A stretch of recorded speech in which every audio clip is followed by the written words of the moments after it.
오늘은 예수님의 기적 시리즈 20번째 시간입니다. 물고기 입에서 한 세계를 꺼내라. 물고기 입에서 한 세계를 꺼내라 라는 제목으로 말씀의 은혜를 나누려고 합니다. 예수님께서 십자가의 순환을 당하실 것을 3번 예언하십니다. 첫 번째는 마태복음 16장에 보면 너희는 나를 누구라 하느냐 물을 때 베드로가 대답하잖아요. 주는 그리스도시요 살아계신 하나님의 아들이십니다. 이 고백을 드리고 나서 주님이 첫 번째 순환 예고를 하세요. 그리고 이제 두 번째 순환 예고는 언제 이루어지냐면 오늘 읽은 본문 바로 앞에 이루어집니다.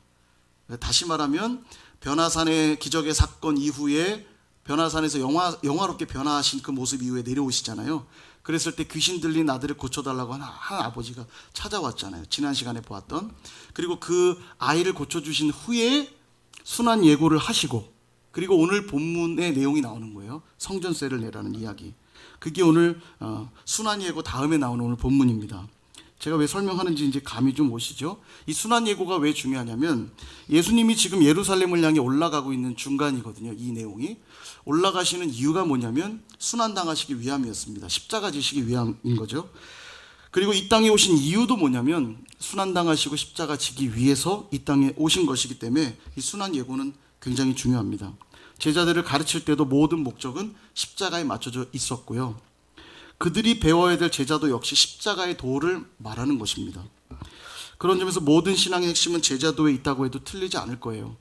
이것을 위해서 오셨고, 이것을 위해 제자들을 모으셨고, 이것을 위해 제자들을 가르치셨거든요. 오늘도 저와 여러분이 예수님의 제자가 맞다면 우리에게도 요구되는 제자도라는 걸 우리 기억할 필요가 있습니다. 오늘 본문이 바로 그 관점에서 이해를 해야 되는데요. 한 번 더 정리를 해드리면 마태복음 17장 시작은 변화산 사건이었어요. 기억하시죠? 변화산에서 예수님이 영광스럽게 변화하사 모세와 엘리야와를 대동하고 대화를 나누시는 장면을 보게 됩니다. 근데 왜 이런 모습을 제자들에게 보여주셨다고 했죠? 내려가기 위함이라고 말씀드렸죠. 올라가는 삶이 있다면 다음 내려가는 삶이 있을 때 신앙이라고 말씀드렸잖아요. 이 영광스러운 모습을 기억하고 세상에서 살아내라고 영광스러운 모습, 부활의 영광을 먼저 경험시켜 주신 거예요. 세상에 나가 제자로서 반드시 잘 살아내게 하기 위해서 영광을 먼저 경험시켜 준 겁니다. 그리고 이제 귀신 들린 아들을 고쳐주는 사건이 등장하면서 제자들이 왜 우리는 귀신을 내쫓지 못했습니까? 묻자 기도 외에는 이런 종류가 나갈 수 없느니라 말씀하시면서 내려와서 살아가는 이 땅에서의 삶은 기도의 삶이어야 된다라는 걸 말씀해 주세요. 그러니까 하늘의 놀라운 영광을 맛보고 이 땅에 내려와 살아가는 너희의 모습은 어떠해야 되냐면 기도로서 살아내야 된다. 이걸 지금 가르쳐주고 계신 거예요. 그래서 기도가 비록 겨자씨처럼 보이지만, 그런 믿음의 기도가 겨자씨처럼 보잘것없어 보이지만 그 믿음의 기도가 있을 때 전능하신 하나님이 산을 옮기는 것 같은 기적을 베풀어 주실 것이다. 이렇게 말씀하셨다고 얘기를 지난주에 드렸죠. 한 주 동안 산 몇 개씩 옮기셨습니까? 어제 뉴스에 보니까 원적산이 서울로 옮겨졌다고, 이런 뉴스가 나와야 되는데 원적산이 다른 지역으로 옮겨졌다고 이런 게 등장해야 되는데, 아마도 원적산은 너무 좋은 산이라 여러분들이 원적산을 옮기도록 기도하지 않고 다른 산을 놓고 기도하지 않았을까. 우스개 얘기했지만요, 도저히 변하지 않을 것 같은 내 안의 완악함, 내 안의 교만함들이 기도하며 엎드릴 때 부드럽게 마음이 바뀌고 겸손하게 바뀌었다면 여러분들은 산을 옮기신 거예요. 산을 옮기는 것보다 더 놀라운 기적 아닙니까? 내 안에 이 딱딱한 마음, 하나님께 절대 굴복하지 않는 그 마음들이 기도하면서 다 무너지고 하나님의 은혜를 갈망하는 마음으로 바뀌어질 때 이미 산이 옮겨진 것과 같은 거죠. 매일매일 그런 기적의 경험들이 있으시길 축복합니다. 바로 이 귀신 들린 아들을 고친 후에 비로소 2차 순환 예고를 하고 계신 거예요. 그리고 나서 오늘 본문이 등장을 합니다. 재미난 건 이 사건이요, 낚시를 통해서 물고기를 건져서 입에 있던 한 세겔로 성전세를 냈다는 이 기사가 마태복음에만 나옵니다. 마태복음의 특별 기사예요. 그러니까 다시 정리하면 십자가 순환에 대한 확증 사건으로서 들어오고 있다는 걸 알 수 있죠. 십자가 순환에 대한 확증 사건으로 나타나고 있는 거예요. 내용이 이렇습니다. 오늘 내용을 다 읽으셨지만 다시 한번 설명드리면, 가버나움에 도착했더니 성전세를 받는 자들이 성전세를 내라는 거예요. 그때 베드로가 니네 선생님 성전세 안 내냐? 물으니까 낼 거야. 자신 있게 대답을 베드로가 하죠. 여러분, 율법에 보면 계수할 수 있는, 그러니까 사람 수를 셀 때 20세 이상의 남성들을 세거든요. 그렇게 계수되는 남성들은 반드시 반세겔의 성전세, 속전이라고 합니다. 그러니까 하나님이 우리를 구원하신 그 구원의 은혜에 자기 생명값을 내는 거예요. 말하자면요. 그게 이제 성전세인데 반세겔을 내게 돼 있어요. 다만 예외인 사람들이 있었는데 레위인이라든지 제사장과 같은 사람들, 뭐 선지자 같은 자들, 그런 자들은 애초부터 받은 분깃이나 기업이 없었기 때문에 그들은 성전세를 내지 않아도 됐습니다. 왜냐하면 하나님이 그들의 분깃이 되어주셨고 하나님이 그들의 기업이 되어주셨기 때문에 성전세를 내지 않았어요. 성전에서 봉사하는 그들은 성전세를 내지 않도록 그렇게 되어 있거든요. 그런 점을 이용해서 지금 성전세를 걷는 자들이 또 예수님께 나와 올무를 걸려고 하고 있는 거죠. 참고로 이 가버나움이 어떤 동네냐면 예수님이 활동을 많이 했던 주 무대예요. 가버나움에 주로 다니셨고 가버나움에 머무실 때가 많았습니다. 많은 기적을 베푸셨는데 가버나움은 그 기적들을 경험하면서도 주님을 온전히 받아들이질 않았습니다. 뭐라고 얘기하냐면 마태복음 11장 23절에서 24절 보니까 가버나움을 향해 이렇게 말씀하세요. 가버나움아, 내가 하늘에까지 높아지겠느냐? 음부에까지 낮아지리라. 내게 행한 모든 권능을 소돔에서 행하였더라면 그 성이 오늘까지 있었으리라. 그러니까 너희는 소돔만도 못하다는 얘기예요. 멸망당한 소돔 아시죠? 소돔과 고모라. 내가 너희에게 이르노니 심판날에 소돔 땅이 너보다 견디기 쉬우리라 하시니라. 엄청난 예수님, 하나님의 아들이신 예수님이 직접 오셔서 엄청난 권능을 행했는데도 받아들이지 않는 거예요. 그러니까 너희들의 그 죄에 대한 책임은 소돔이 받은 책임보다 훨씬 더 클 거라고 책망할 정도로 가버나움이 참 완악한 땅이었던 것 같습니다. 가버나움이 그러니까 예수님에 대해서 많이 알았을 거예요. 기적도 많이 행하시고 활동하셨으니까요. 그런데도 불구하고 지금도 여전히 밀어낼 궁리만 하고 있는 모습을 보게 되죠. 오늘 성전세를 내라는 요구 역시 완악한 반응으로 지금 그들이 반응하고 있는 거거든요. 자, 보세요. 예수님께서 성전세를 내지 않으시면 성전에 대해 관계없는 자가 돼버리죠. 성전세를 낸다는 것이 성전과 관계 있다는 의미거든요. 그러니까 내지 않는다는 것은 성전과 관계없는 자가 되는 것이고 성전에 대한 충성심이 부족한 것이 되니까 성전을 중요하게 여겼던 유대인들에게는 트집거리가 될 수밖에 없습니다. 그러니까 가버나움에 있는 사람들이 뭐야, 예수님은 왜 성전세 왜 안 내? 트집거리 만들 수 있겠죠. 반대로 예수님이 성전세를 내시게 되면 성전세를 내지 않아도 되는 사람들이 누굽니까? 레위인, 제사장, 선지자와 같은 자들이잖아요. 예수님이 오셔서 예수님은 어떤 제사장으로서 선지자로서 왕으로서의 그런 자격을 갖고 기름 부음을 가지고 왔다고 말씀하셨는데 성전세를 내는 순간 어떻게 됩니까? 예수님의 권위가 실추돼 버리죠. 제사장이나 선지자로서의 권위가 없다는 말이 돼버리는 거니까 그들이 이 엄청난 참 잔꾀가 대단해요. 머리가 왜 이렇게 좋은지 몰라요. 어떻게 하면 사람을 망가뜨릴 수 있는지를 참 잘합니다. 무엇보다 예수님의 가르침 중에 중요한 게 뭐냐면 내가 성전보다 더 크니다. 이걸 계속 강조하셨거든요. 그러니까 너희가 성전을 헐어봐라. 내가 사흘 만에 일으키리라. 이런 말씀도 하신 이유가 건물의 성전을 얘기한 게 아니라 성전된 자신을 가리키신 거거든요. 예수님 자신이 성전이시오. 너희들이 갖고 있는 그 성전보다 내가 더 크니다. 이걸 계속 가르치셨거든요. 그러니까 당연히 성전세를 내지 않으셔도 되잖아요. 너무 당연한 얘기인데 성전세를 내라고 요구함으로 예수님의 그런 권위를 인정하지 않으려고 하고 있는 거죠. 참 악하다는 생각이 듭니다. 근데 지금 베드로가 너희 선생은 성전세를 내지 않느냐 물었을 때 뭐라고 했죠? 베드로 피셜로, 베드로의 생각으로 우리 선생님 낼 거야. 우리 선생님 당연히 내지. 이렇게 말한 거예요. 예, 자기 딴에는 예수님 권위를 세우겠다고 당당하게 우리 예수님이 돈 없는 줄 알아? 이런 마음으로 얘기한 것 같아요.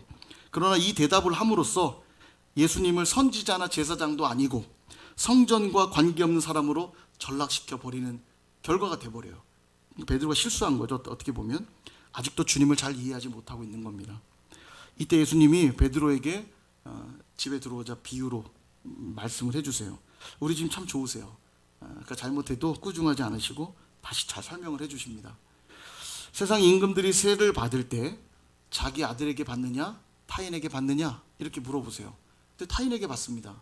바로 그것이라는 거예요. 아들들은 면세가 된다는 거죠. 세금 안 내도 된다는 거예요. 다시 말하면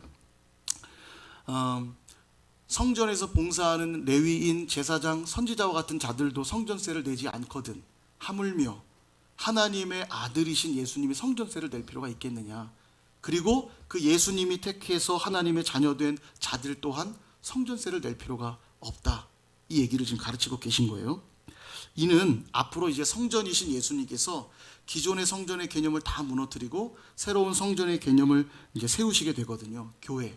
이제 교회에 대한 교회를 세우시는 것에 대해서 말씀하고 계신 거예요. 이제 성전세를 더 이상 낼 필요가 없다라는 것을 말씀하고 있는 거죠. 이게 분명 진리였습니다.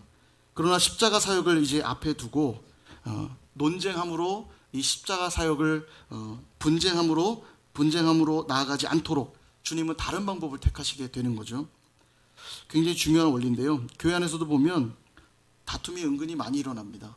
교회는 늘 평화로워야 될 것 같고 한 것 같은데 다툼이 많이 나요. 그 이유는 뭐냐면 자기가 옳다는 생각 때문에 그렇습니다. 너도 나도 다 자기가 옳다고 하니까 싸우는 거죠. 들어보면 양쪽 주장이 또 다 맞아요. 이쪽 말 들어보면 이쪽 말도 맞고. 그래서 여러분 어떤 사람한테 이야기 들을 때는요, 한쪽 얘기 듣고 판단하시면 절대 안 돼요. 들어보면 양쪽 얘기가 다 맞아요. 그리고 자기 입장에서만 설명하기 때문에 결국 양쪽 얘기를 들어보면 그냥 이해가 갑니다. 납득이 가요. 근데 우리가 참 귀가 얼마나 얇은지요. 한 사람 얘기 들으면 막 흥분하기도 하고 막 오해하고 곡해해가지고 문제가 막 커질 때가 많아요. 근데 더 재미있는 건 싸우는 내용을 이렇게 보면 진리에 관한 게 전혀 아니에요. 진리의 회색지대, 그러니까 진리에서 좀 벗어난 그렇게 중요한 문제는 아닌 것들에 대해서 다툴 때가 많아요. 뭐 저거 가지고 그렇게까지 싸워야 되나 싶은 것들. 그 내용을 보면요, 뭐 기존의 관습들, 또 습관들, 문화 이런 것들 때문에 네가 많이 내가 많이 이제 다투게 되는 거죠. 물론 그것들이 안 중요하다 할 수 없습니다만 적어도 그것들이 영혼보다 중요하진 않을 겁니다. 그죠? 우리가 어떨 때 보면은 내가 지키고 있는 그 어떤 것을 지켜내려고 영혼들을 막 죽일 듯이 달려드는 분들이 참 있어요. 이건 지혜롭지 않겠죠. 진리를 더욱 확실하게 드러내기 위해서라도 그때 우리는 예수님이 그러했던 것처럼 십자가를 택하는 일들이 필요해요. 나를 드러내는 자리로 가면 안 되고요. 십자가를 드러내는 자리를 선택하셔야 돼요. 그러면 영혼들 살릴 수 있는 거죠. 십자가를 택한다는 것의 뜻이 무엇이냐? 보십시오. 베드로는 이미 낼 것이다 이렇게 대답을 했죠. 근데 만약 안 내게 되면 거짓 증거하는 게 돼버리고요. 그죠? 그 다음 성전세를 내지 않으므로 앞서 말씀드린 대로 성전에 대해 충성스럽지 않은 존재가 돼버려서 트집 잡힐 빌미를 제공하게 됩니다. 성전세를 내면 또 낸 것으로 인해서 예수님의 신적 권위에 대해 깎아내리려고 했겠죠. 그러니까 뭐 진퇴양난의 상황이에요. 이때 주님은 이미 내겠다고 대답을 했으니 내라 이렇게 말씀하시죠. 다만 그 성전세를 어디서 갖고 오라고 말씀하시냐면 낚시를 통해 처음 건져 올린 물고기의 입속에서 한 세겔을 가져다가 반 세겔씩 내야 되니까 너와 나의 성전세를 내라 이렇게 말씀하세요. 정말 주님은 진짜 지혜로우신 것 같아요. 만약 그냥 성전세를 냈다면요, 그들이 지금 주장하는 게 그거잖아요. 당신은 전능한 사람 아니야. 하나님의 뭐 아들이라고 그런 말 함부로 하지 마. 그런 의미로서 성전세를 내라고 지금 도전하는 거잖아요. 그대로 내면 그걸 시인하는 꼴밖에 안 되잖아요. 나는 그런 하나님의 아들, 신적 권위를 가진 존재가 아니라는 말이 돼버리잖아요. 그런데 내겠다고 대답은 이미 했잖아요. 참 애매한 상황인데 그때 하나님은 물고기 입에서 돈을 건져 올리는 이런 신적 권능을 통해서 성전세를 내게 함으로 당신께서 하나님의 아들이란 신분은 그대로 유지하면서 이미 약속한 성전세를 내는 일들은 분쟁하지 않기 위해, 특별히 27절에 보니까 그들이 실족하지 않게 하기 위해 내라고 그렇게 말하고 있는 거죠. 그러니까 주님이 참 지혜롭다는 생각이 들어요. 다시 정리하면 예수님께서 행하신 기적인 이 물고기 입에서의 한 세겔의 의미가 무엇일까? 여러분 좀 어렵죠. 이게 잘 따라오셔야 됩니다. 예수님이 행하신 이 물고기 입에서 성전 세계를 얻는 기적을 행하신 의미, 그게 뭐냐면 예수님은 하나님께 속한 자신의 신분을 잃지 않으시면서도 자신을 공격해오는 그들이 실족하지 않고 믿음의 오해가 일어나지 않게 하시려고 선택한 것이 바로 물고기 입속에서의 한 세겔의 의미라는 거예요. 이해되십니까? 지금 이게 중요해요. 요걸 이해하셔야 다음 내용들이 계속 이제 정리에 들어갑니다. 그러니까 하나님께 속한 자신의 신분을 잃지 않으면서도 자신을 반대하고 있는 그들이 실족하지 않게 하려고, 그들 역시 여전히 그 믿음의 오해 속에 빠지지 않게 하려고 물고기 입에서의 한 세계를 택하셨다는 거예요. 우리도 동의를 할 겁니다. 이 땅을 살아가면서 우리의 신분은 이 땅에 속한 자가 아니에요. 하늘에 속한 자들 아닙니까? 그죠? 하나님의 자녀들입니다. 그렇게 하나님께 속한 자들로 살면서도 이 땅을 살 때 이 땅을 배격하고 살 수가 없어요. 이 땅에 속하여 살아야 되거든요. 그래야 복음을 흘러가게 하고 이 땅에 믿음의 오해가 없도록 만들어낼 수 있거든요. 우리도 예수님이 처한 것과 같은 똑같은 상황에 있다는 거예요. 그럼 우리에게도 어떤 기적이 필요합니까? 물고기 입에서의 한 세겔의 이 기적이 필요한 거죠. 이해되십니까? 세상의 방법으로만 살아가면 우리의 신분은 뭐가 되죠?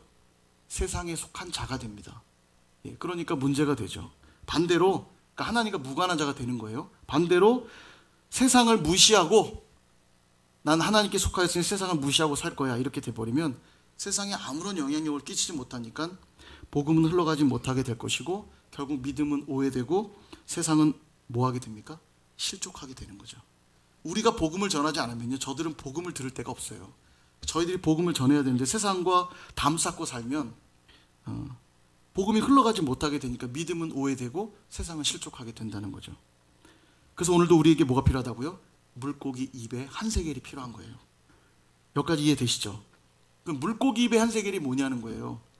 저는 오늘 그것을 바로 십자가라고 말씀을 드리는 겁니다. 순환 예고를 통해 이 사건을 보여주셨던 것처럼 그때 선택해야 될 것이 바로 십자가라고 말씀하고 있는 거예요. 내 자아를 죽이는 것, 그래서 나를 내어놓고 나의 욕심을 꺾고 나의 자존심을 꺾는 것. 여러분 결코 쉬운 일 아니잖아요. 여러분 의지로 이게 되십니까? 누가 옆에서 자존심 상하는 말 막 해보세요. 두고두고 갚아주고 싶은 게 사람 마음 아닙니까? 절대로 쉽게 내 자존심 꺾는 게 쉬운 일이 아닙니다. 오죽하면 잠도 안 와요. 열받아서 내가 어떻게 갚아줄까? 어떻게 되돌려줄까? 기회만 와봐라. 그러고 막 준비하고 있다가 기회가 오면 아닌 척 돌려주잖아요. 그죠? 저만 그렇죠? 저만. 저는 그런데 우리 선율교 성도님들은 거룩하신 그래서 이게 성도님들은 안 그러실 거라 생각합니다. 우리 인간들은 참 그런 마음들이 있어요. 잘 죽지 않아요, 내가요. 우리의 의지로는 참 안 돼요. 그래서 뭐가 필요하냐면 예수님의 보혈과 십자가의 능력이 필요해요. 성령의 인도하심 필요해요. 그래서 예수 믿는 사람들이 인격이 변화된 걸 보고 세상은 하나님 보는 거예요. 어떻게 저렇게 변할 수 있지? 하는 거죠. 교회 다니면서도 여전히 세상 사람도 똑같이 욕심으로 가득 차고 내가 막 나만 복 받아야 되고 이렇게 욕심에 가득 차 사는 모습 보면 누가 그 교회를 통해 복음을 듣겠습니까? 그러니까 욕하는 거예요. 교회 다니는 사람들이 더하다고, 더 독하다고, 아주 지독하다고 이런 말들을 듣게 되는 거죠. 여러분 이 십자가는 나를 죽이는 것만 강조되는 것이 아닙니다. 십자가 그러면 그래 내가 죽어야지를 떠올리지만 포인트는 그게 아니에요. 포인트는 주님을 드러내는 것이 포인트입니다. 십자가의 주님을 드러내는 것. 주님을 드러내야 되니까 내 자아가 죽어야 되는 거지 내 자아가 죽는 게 십자가의 포인트가 아니에요. 내가 죽는 것도 나의 의가 되는 사람이 있다니까요. 내가 이렇게 죽었어. 내가 이렇게 양보했다니까 이게 의가 되는 분들도 있어요. 그렇다면 그건 진짜 죽은 게 아니죠. 십자가 위에서도 못 박히면서 막 욕을 하는 거예요. 막 아프다고 막 쌍욕을 하면서 로마 병정을 향해 막 되게 그림이 좀 이상하죠. 못 박혀서 거룩한 죽음을 맞이하는 그 순간에 막 욕을 하고 내가 정말 막 그러고 있다면 웃긴 얘기가 될 거예요. 십자가의 포인트는 나는 죽고 포인트는 뭐냐면 주님이 드러나는 것. 그래서 십자가는 기적이에요. 십자가의 삶을 살아내는 것이 주님이 내 안에 살아계시다고 하는 가장 확실한 기적입니다. 그래서 저는 물고기 입의 한 세겔의 의미를 두 가지로 그렇게 정리를 하려고 하는데요. 첫 번째는 억지로가 아니라 자원함으로 드리는 것이라는 의미입니다. 실족하지 않도록 기꺼이 성전세를 내도록 주님 말씀하시잖아요. 이처럼 신앙생활은 억지로 이루어지는 게 아닙니다. 기꺼이 하는 거예요. 기꺼이. 교회 안에서는 물론이고요. 교회 밖에서도 신자들은 자원함으로 주님을 위해 살아야 돼요. 이게 중요해요. 교회 안에서는 신자처럼 사는데 교회 밖에 나가서는 세상 사람들과 별 차이가 없다. 심각한 문제가 있는 겁니다. 교회 밖에 나가서도 신자답게 하나님 앞에서 사는데 자원함으로 사는 거예요. 주님 앞에서. 왜냐하면 하나님 나라는 억지로나 위협적으로 이루어지는 나라가 아니기 때문입니다. 그렇다고 이 말이 하고 싶은 대로 자원함으로 하란 말이 하고 싶은 대로 하라는 뜻은 당연히 아니죠. 마땅히 해야 될 일이 있을 때 억지로 하지 말고 자원과 기쁨으로 하라는 뜻이에요. 그게 십자가의 원리이고 십자가의 길입니다. 종종 기쁨과 자원함으로 하지 못할 바에는 안 하겠다 하시는 분들이 있어요. 예, 맞아요. 억지로 할 바엔 하지 않는 게 좋을 수도 있습니다. 종종 어떤 분들은 억지로 할 바엔 하지 않는 게 낫다며 그렇게 내려놓은 자신의 모습을 자랑스럽게 여기는 분들도 있어요. 난 이렇게 멋지게 내려놨다고. 그러나 이는 하지 않는 것을 합리화하는 말이 되어서 절대 안 된다는 거죠. 해야 될 것을 하지 않는 건요, 부끄러운 거예요. 그냥 내가 억지로 할 수밖에 없으니 안 하겠다고 말하는 건 당당하고 멋진 결정을 내린 게 아니고요, 부끄러운 일이에요. 그냥 해야 될 걸 하지 않는 건. 예를 좀 들어드릴까요? 예배해야 되는데 마음이 너무 어려운 거예요. 오늘 내가 기쁨으로 예배 못할 것 같으니까 오늘 예배드리지 않겠습니다. 되게 멋있죠? 멋있나요? 그건 아니잖아요. 그죠? 예. 근데 그런 분들이 있어요. 저 오늘 너무 마음이 어려워서. 저 찬양팀을 제가 이제 오래 했잖아요. 찬양팀에 꼭 나오는 분들이 있어요. 어떤 분들이냐면, 저 오늘 앞에 못 설 것 같습니다. 왜요? 제가 너무 마음이 어려워서 못 설 것 같아요. 되게 멋있잖아요. 거룩하게 예배할 수 없으니 저는 밑에서 예배하겠습니다. 여러분, 거룩한 거 아니에요. 그거 되게 부끄러운 겁니다. 평소에 예배를 뭘로 드렸다는 얘기예요? 자기 의로 드렸다는 얘기죠. 오늘 내 의가 망가져 있으니 예배 못하겠다는 얘기를, 그 고백하고 있는 거예요. 오히려 잘 예배하기 어렵다는 마음이 들 때는 더 뭐 해야 됩니까? 더 예배해야 돼요. 증명할 필요가 있는 거예요. 오늘도 예배하는 근거가 내 의가 아니라 예수님의 보혈과 십자가를 의지해서 예배하는 거기 때문에, 내 마음은 지금 온전히 예배하기 쉽지 않지만 오늘도 나는 내 마음을 의지해서 예배하지 않고 예수님의 그 보혈을 의지해서 성령의 인도함 따라 예배하겠습니다. 울면서도, 좌로도 우로도 치우치지 않고 베스메스로 간 그 소처럼 울면서도 가야 되는 거예요. 그게 칭찬받는 거지, 나는 오늘 억지로 할 것 같으니 하지 않겠습니다. 이거는 멋진 모습이 아니라 부끄러운 일입니다. 사실은 해야 될 것은 여러분 해야 돼요. 그래서 제가 순서를 딱 정해드립니다. 첫 번째, 해야 할 것임에도 아무것도 하지 않는다면 가장 부끄러운 일이에요. 꼭 기억하십시오. 두 번째, 그래서 해야 될 일을 억지로라도 하는 건 안 하는 것보다 잘한 겁니다. 억지로라도 하십시오. 예, 억지로는 하지 말란 말 없어요. 해야 될 일이라면 억지로라도 해야 돼요. 그리고 억지로라도 하다 보면요, 기쁨을 되찾고 회복되는 경우들이 있어요. 그래서 여러분, 때로는 억지로라도 해야 돼요. 내게 맡겨주신 그 일들 충성스럽게 감당해야 됩니다. 그 주님이 원하는 모습이에요. 억지로 할 바엔 안 하겠다고 하는 건 주님이 원하는 모습 아니에요. 교만한 모습이죠. 할지 말지를 늘 자기가 결정하고 있다면 주님 얼마나 민망해요. 난 네가 잘할 거라 충성되이 여겨서 맡겼더니 했다가 안 했다가. 네, 부끄러운 일입니다. 억지로라도 해야 되는 거예요. 그게 필요합니다. 그러나 가장 좋은 건 뭡니까? 해야 될 일을 자원함으로, 기쁨으로, 어차피 하는 것 기쁨으로 내가 드려야지. 그 마음이 필요한 거예요. 누군가를 사랑해 보십시오. 그 사랑은 내 자유예요. 억지로 사랑하라고 강요할 수 없어요. 내 자유지요. 그러나 자유로 사랑하게 될 때 그 결정은 상대방에게 구속되는 결정입니다. 그죠? 자유롭지 않아요. 사랑해 보세요. 힘들어집니다. 돈도 내 돈이 아니고 시간도 내 시간이 아니에요. 사랑하는 사람한테 완전 매여가지고요, 누구랑 약속 잡으려도 잠깐만 확인해야 돼요. 나 이렇게 약속 잡아도 돼? 모든 게 그 사랑하는 사람한테 매여버립니다. 그래서 이름하여 아름다운 구속. 어떻게 아름다움과 구속이 연결될 수 있죠? 말이 안 되죠. 사랑의 노예. 말이 됩니까? 사랑하는데 어떻게 노예가 돼요? 이 모순이잖아요. 그런데 이걸 불행이라 말하는 사람이 있습니까? 없죠. 도리어 누구보다도 행복하다고 고백하는 거예요. 신앙생활이 동일합니다. 누군가를 사랑함으로 행해보세요. 주님을 사랑하는 마음으로 행해보세요. 그 걸음걸음이 기적인 걸 맛보게 되죠. 하늘이 막 어느 날보다도 더 푸르게 보이고, 전엔 안 들리던 새소리가 막 들리고, 보니까요, 저희 그 집 앞에 전깃줄에 새집이 있나 봐요. 아침마다 새가 울어요. 근데 그렇게 청아하게 들리더라고요. 제가 이거를 최근에 듣게 됐어요. 전에는 안 울어서 못 들은 건지, 아니면 제 마음이, 주님 제 마음이 너무 둔해서 못 들은 건지 모르겠는데 며칠 전부터 새소리가 들려요. 근데 그렇게 청하게 들리더라고요. 그래서 야, 새벽부터 저렇게 새는 아름답게 주님께 찬양을 올려드리는구나, 이러면서 새벽 기도를 나오거든요. 사랑함으로 행하게 되면 전에 안 들리던 소리도 막 들려요. 보이지 않던 게 보이게 되고요. 어떤 기적이 일어난 줄 아세요? 전에 분명히 나밖에 모르던 자였는데 섬기기 시작해요. 욕심으로 가득 찼었는데 사랑하는 사람 때문에 절제하기 시작해요.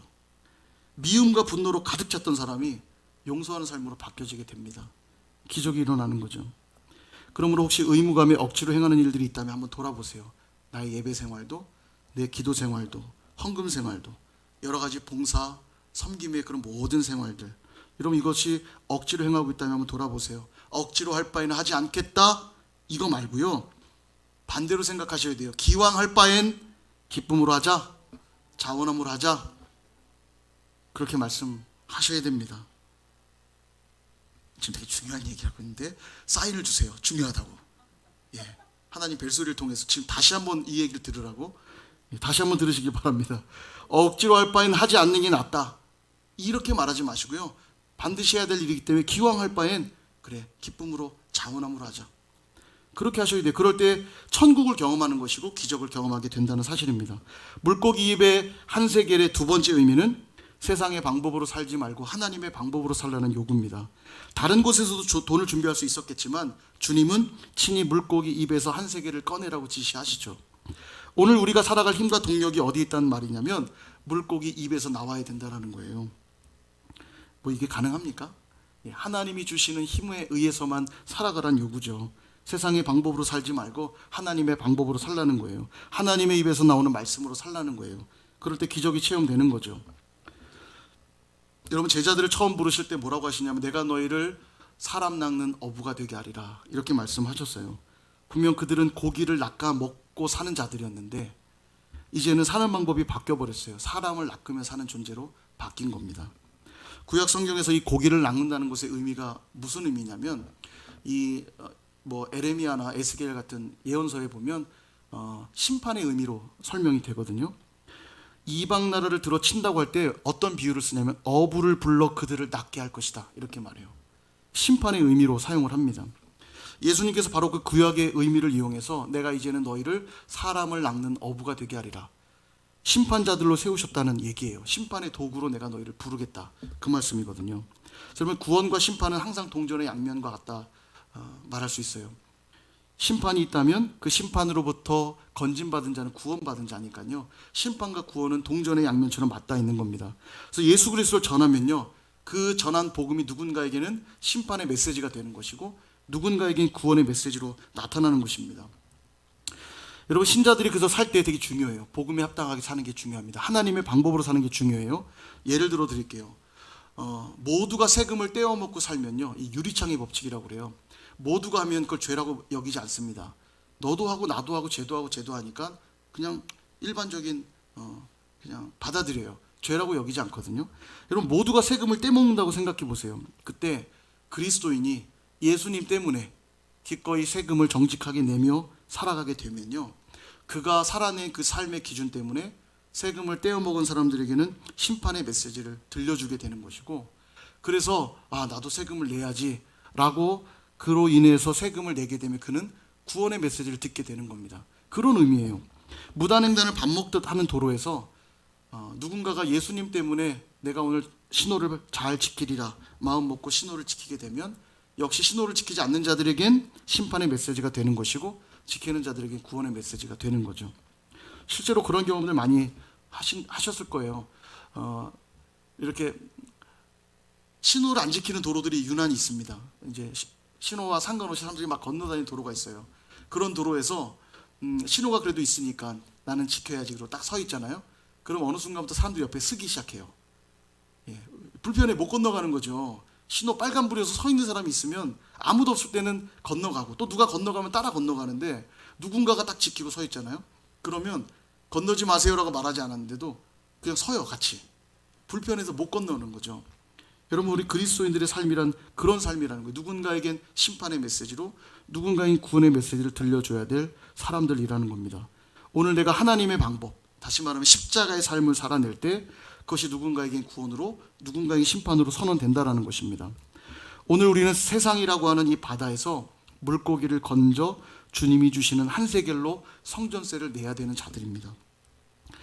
그렇게 물고기 입에서 한세겔을 얻어 그것으로 자녀됨을 드러내고 증거하는 자가 될 때 그것이 바로 십자가의 삶이고 그것이 놀라운 기적의 삶이라는 것을 우리는 반드시 기억해야 된다는 거죠.